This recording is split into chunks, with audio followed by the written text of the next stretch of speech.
Emisión.net.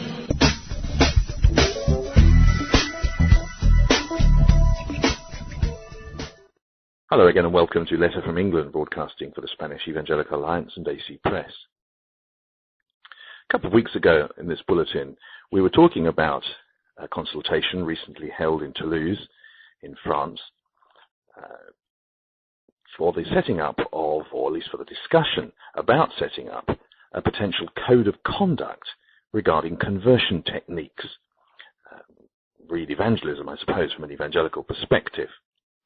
The project is a joint one between the Vatican and the World Council of Churches, but controversy for evangelicals was based upon the participation of the World Evangelical Alliance.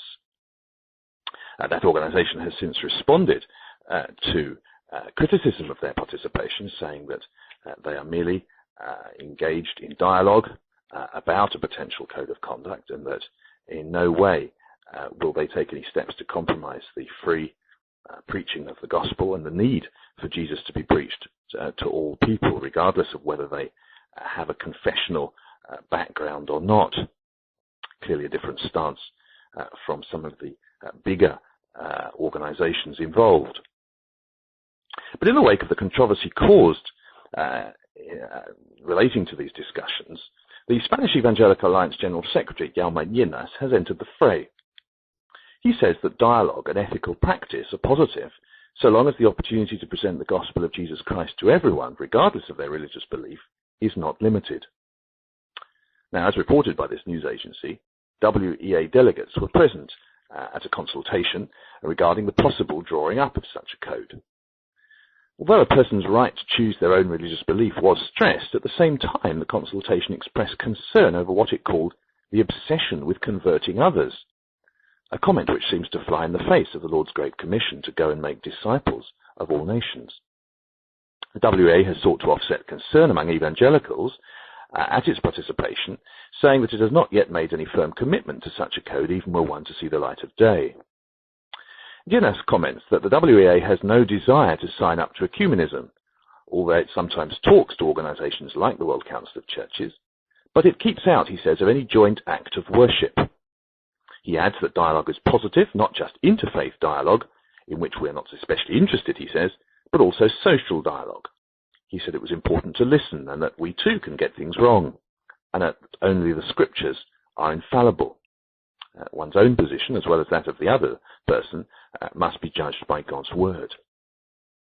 Now, the WEA, the World Evangelical Alliance, represents around 420 million of the world's 700 million or so evangelicals, and although its working groups act with an amount of autonomy, they are not insensitive to the views of the national alliances.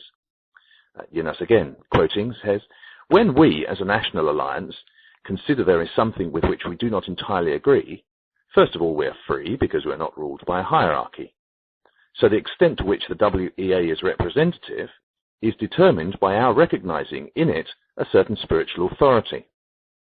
Secondly, national alliances can correct what the WA does through continental alliances such as the European Evangelical Alliance, of which the Spanish Evangelical Alliance is clearly a member." Now, the Code of Conduct originated with the wish to avoid such behavior as the manipulation of statistics, forced conversions, or the offering of material benefits to those who convert. Now, quite clearly, none of this should be associated with genuine Christianity.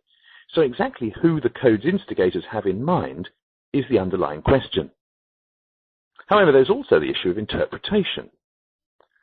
Presumably, the Vatican will consider, say, Protestant evangelism among nominally Catholic people as breaking the spirit of such a code.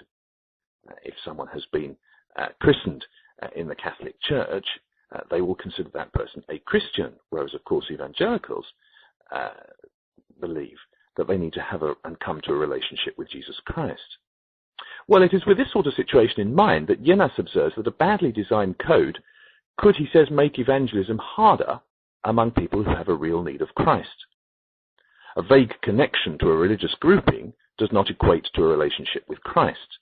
And while the Vatican, and perhaps the World Council of Churches as well, may count as theirs anyone who has been christened in one of their churches, evangelicals, Llenas says, must measure things by another code of conduct, namely, if people have Christ in their hearts or not, in their lives or not, Anyone who does not have Christ in their life, whichever church they attend or whichever religion they belong to, has the right to hear, and we have the absolute duty to tell them, about Jesus Christ. Anything which might prevent someone hearing about Jesus is not just negative. We must act like the apostles and say that we must obey God rather than man. And Llenas also mentioned the recent anti-conversion laws in countries such as India and Sri Lanka, laws which deny people the basic right of freedom to think differently. Well, Spanish evangelicals, and I trust those listening in other countries, will be heartened by the words of Llenas, showing that the Spanish Evangelical Alliance, at least, has distanced itself from any restrictive code of conduct. Well, thank you for listening again to this broadcast at emission.net each week. Goodbye for now. Emission.net